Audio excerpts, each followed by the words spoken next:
Hello, Deck It Out DIYers, and welcome back to your Gnome of the Month Deck It Out kit. So this month is fall themed, and our gnome will come on a sheet with all of your cutouts and then your chunky part.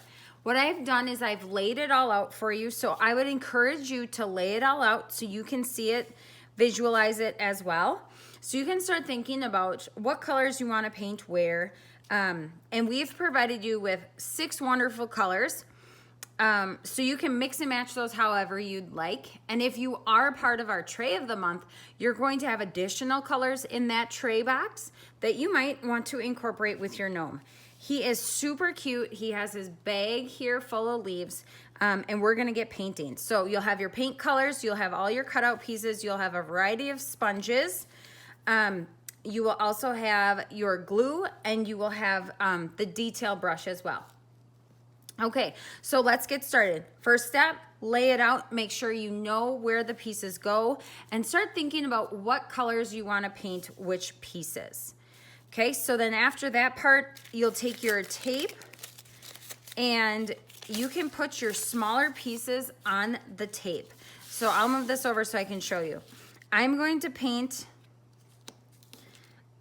these leaves one color. Let's say I will paint them yellow. So I'm going to put all those right here because they're going to be painted yellow. And I'm going to paint all of these leaves orange. And maybe I'll get fancy and blend some orange and yellow on them too, because then they kind of change the colors. And I will probably do that as well on this one. Okay, now you'll see that those little grooves, those are for his hands, and his hands are so cute this month. So make sure you keep track of them because they're small. Okay, I'm gonna put those on. I'm painting all of these the same color, so I'm gonna put those on a spot. And then I'm not sure yet what color I'm gonna paint this is the end of his hat, that pom-pom part. So I'm gonna put that on one. And then his shoes, I'm gonna paint black. So I will lay those out here. And then these other pieces are large enough to paint without putting them on tape. You certainly can, but you don't have to, and I'm not going to. And then something to remember and think about is painting the outside edge of your gnome. Remember, he is freestanding. He'll stand on his own, so it's nice to paint the edge. Okay, so let's get started. Okay, so when you get started painting, remember it's important to not use a lot of paint. That's why you are not given too much paint. We give you enough paint so that it won't dry out in transit for some of you that we're shipping to. Dip it in the paint, dab it off on your placemat, and then just simply dab. Okay, you'll notice that my sponges are very small and have other paint colors on them. That's because I like to cut them down and reuse them again and again. So if you're like me, you've done a lot of these boxes, you probably have a bunch of these smaller sponges that you can keep using time after time. Very thin coats, and just like that, his feet are done, okay? You'll do the same thing for these smaller pieces. Load the sponge with paint, dab it off so you have next to none, and then just dab. These are cut on a laser, and that is why the edges are burnt. So you do not have to worry about painting the edges. And in fact, the less paint you use, the less likely you are to get paint on the sides of these cutouts, and then that will make your lines look nice. I did get paints there. I'm not gonna be too worried about it. If I wanted to, I could take a baby wipe and wipe it off before it dries. So continue painting each spot or each cutout, and then we will look to paint our larger pieces, and then we'll talk about applying it all together.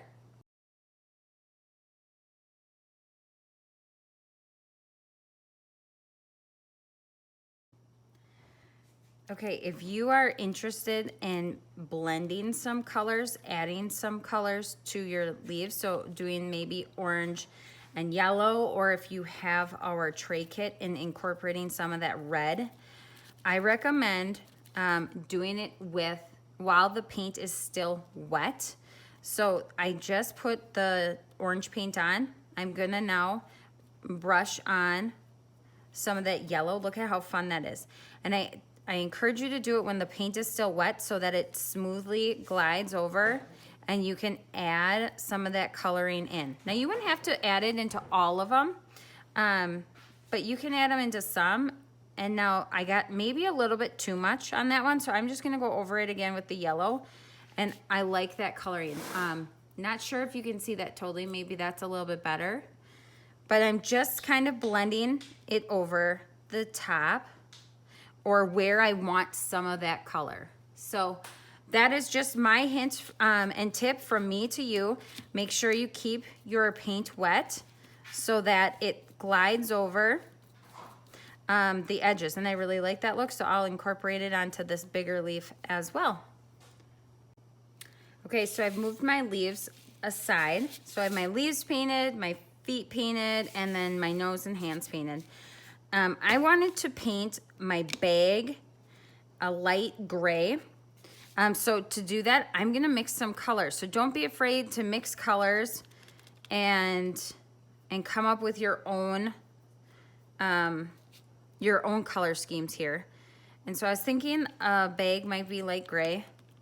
So just when you're mixing colors, make sure you get enough paint so that you don't have to try to mix that color again and make it. So this should be enough right here. And I just did the white and the black together. I don't know, I guess you could also do, you know, like a blend of the orange together. Maybe that would have looked better. So let's just see. I would encourage you to dab, and if you don't want to dab, I'm just pulling it off the side so that I don't get any paint on the black edges, because I don't like painting my edges. You certainly can if you want to. So I'm just trying to, you'll see how I turn and push it off the side to kind of get it off. We'll see if I like this. I usually paint these the first time for you guys, so I kind of plan it out and then go. But I also want you to know that it is just paint, so you can always paint right over it. For his beard, I am gonna make it white and then do some black streaks in it. So I'm gonna paint it the same way. I kind of put a glob of white on and I'm just pulling it off the sides of the beard cutout here. Okay, so continue painting. I am gonna add some streaks. You can, of course, paint how you would like. I'm excited to see how you decide to paint your gnome.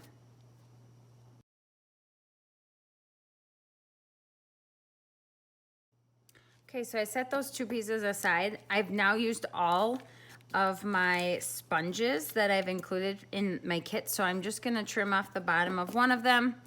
And I'm gonna use that to paint his hat, and I'm gonna paint it this really nice blue. And then I'm just trying to think of if I wanted to put a pattern or a design on his hat at all. And if you're gonna blend colors, remember to keep your paint wet when you do that, both the base coat and the color you're blending with it. If you're going to make a pattern or polka dots or stripes, I would have your base coat dry. Unless there is any sort of blending, then you'll want to make sure that the base coat is still wet. Okay, so paint these pieces and then take a look at your gnome, your chunky part, the freestanding part, and determine where you want to paint. So I'll be painting this top part blue. I'll do some white here, I'll do black around here, and then I'll do gray around here, just so that the edges match the coloring that I have on the front. And then we will look to assemble once all pieces are dry.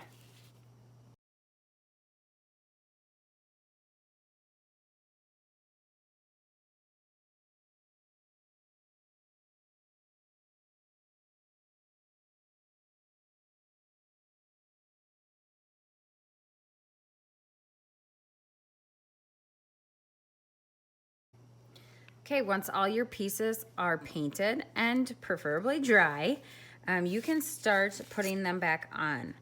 I want to encourage you to lay out all of your pieces before you even pick up the glue bottle to make sure they fit and where they fit, so that you can, it's kind of like dry fitting, make sure everything fits the way you want it to before we start gluing.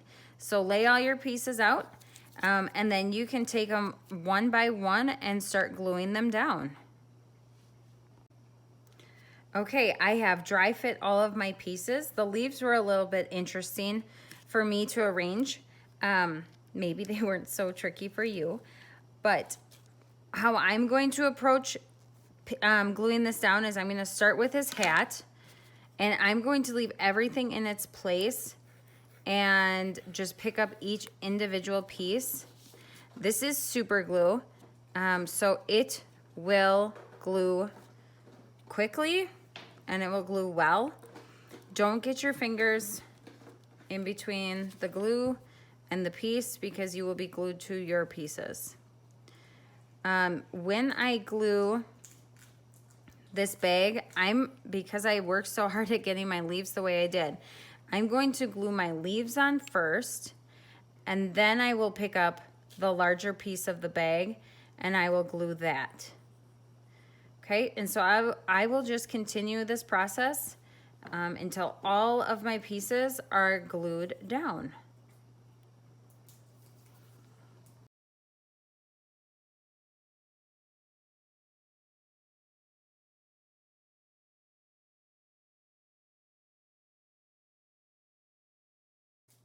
Okay, so I've glued all of my pieces together. You probably saw when I was gluing my pieces together, I glued my bag down first. And then when I went to glue the beard down, I ended up adjusting my beard. So it's important to note when you're painting and when you're gluing these things, don't glue them, set it down and go run and get something off the counter, because this glue dries fairly quickly. You're gonna wanna make sure these bigger pieces are placed relatively shortly after each other so that they don't set where you don't want them. Okay, so that was just a little fun thing I figured out when I just glued all these pieces on. I'm just double checking that they are glued. Remember, your gnome is freestanding, so you can stand him up.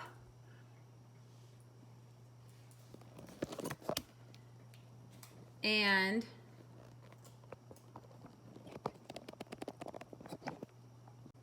remember, your gnome is freestanding, so you can stand him up. If you are part of our tiered tray Deck It Out group, then this gnome will go great standing next to your tiered tray. And if you're not, he will also go great anywhere in your house because he is adorable. So remember to join us in our Deck It Out Facebook group, Deck It Out DIYers, and post your creativity of your gnome on there. We love to see how you paint your gnome with our Deck It Out box. We will see you guys next month.